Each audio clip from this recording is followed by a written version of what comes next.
조합원 지위 확인 소송 또는 상황에 따라 관리처분 계획 무효 확인 소송 등을 진행하게 됩니다. 만약 일반 분양으로 이미 빠져나가 버린 경우라면 손해배상 청구로 시가차익을 받아내는 방법도 생각해 볼 수 있습니다.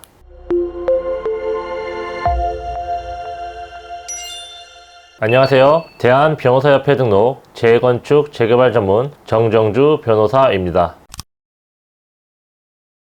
오늘은 재개발 재건축 사업에서 조합원 지위 회복에 관한 법적 대응 방안에 대해서 설명해 드리려고 합니다. 재개발 재건축 사업에서 조합원 지위를 잃는다는 것은 단순한 문제가 아닙니다. 수천만 원에서 수억 원까지 차이가 나는 분양권과 직결되기 때문에 억울하게 현금 청산자가 된다면 막대한 손해를 볼 수도 있습니다. 하지만 조합 입장에서는 조합원 수가 늘어날수록 일반 분양 물량은 줄어들고 조합원 개개인이 분양받을 수 있는 면적도 줄어들죠. 그래서 조금이라도 모호하거나 애매한 경우 세대주가 아니다, 면적이 작다, 주소지가 다르다 등 갖가지 이유로 조합원에서 배제하려고 합니다. 이런 상황에서 억울하게 조합원이 되지 못하는 몇 가지 사례를 살펴보겠습니다.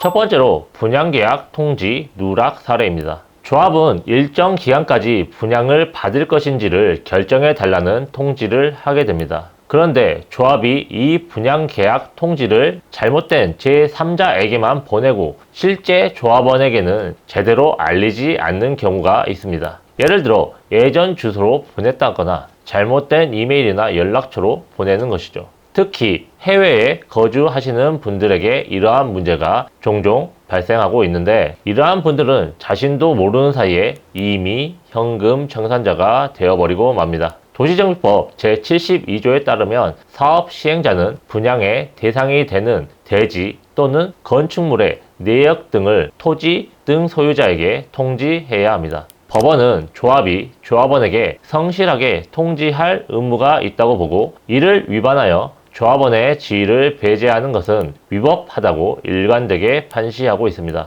특히 조합원의 실제 주소지를 파악하여 통지하는 것이 중요하며, 단순히 등기부상의 주소지로만 통지하는 것만으로는 성실한 통지 의무를 다했다고 볼 수는 없습니다. 두 번째로 과소필지라는 이유로 분양권을 박탈하는 사례입니다. 제가 진행한 경기도의 한 재개발 구역에서는 토지의 크기가 작다는 이유로 분양권을 주지 않았습니다. 정확히 60제곱미터 미만 토지를 소유한 조합원에게 분양권을 주지 않고 현금 청산 대상으로 분류했습니다. 하지만 해당 시도 조례에서는 그런 규정이 없었고, 대법원에서도 정당한 사유 없이 자격을 갖춘 자를 배제할 수 없다고 판시하고 있습니다. 결국 법원은 관리처분 계획을 무효라고 판단했고, 의뢰인은 분양권을 인정받아 조합원 지위를 회복했습니다.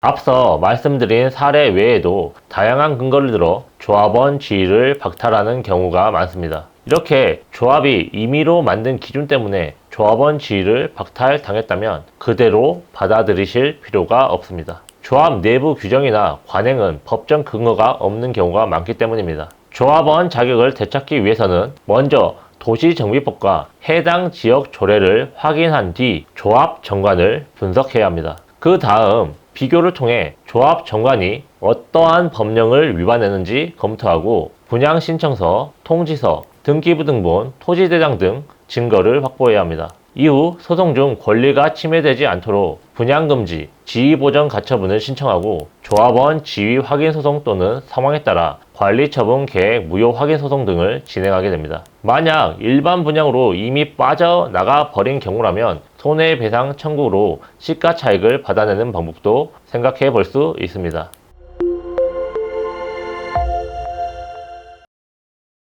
앞서 말씀드린 것처럼 조합은 일반 분양자를 최대한 늘리기 위해 때로는 과도하게 조합원들을 배제하려고 합니다. 조합원 지위는 곧 분양권이고, 이는 수억 원대의 재산권의 문제입니다. 치밀하게 규정을 살피고 적극적으로 다툰다면 분명히 조합원 지위 및 분양권을 회복할 수 있을 것입니다. 올바르고 치밀하게. 지금까지 정정주 변호사였습니다.